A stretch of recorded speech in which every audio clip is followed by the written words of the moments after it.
راديو جونيس حاجب العيون توجور بلو جون. راديو جونيس حاجب العيون توجور بلو جون. ارجعاش اسمعها وما تنساهاش. ارجعاش راديو جونيس حاجب العيون. يوسف المعمر.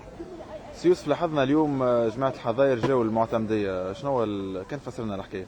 نفسر لك الحكاية، هي معناها على خلاص على شهريتهم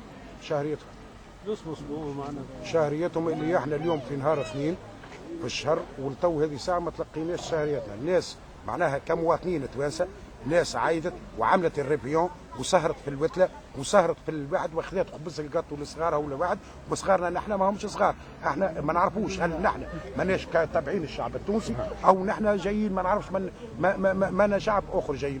شنو الشهرية اللي مازالت لكم؟ شهرية ديسمبر. شهر ديسمبر برك، شو تطلبوا من المسؤولين؟ نطلبوا منهم معناها تسريع الحاجة الأولى، تسريع الاجر نتاعنا،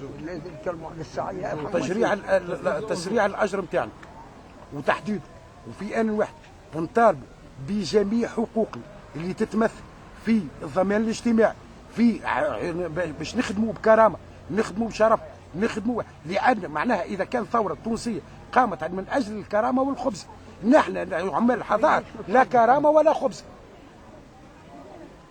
ال 240,000 واحد من باش ما نسميش الناس، اي ثم بعض اشخاص ما تجيش عشان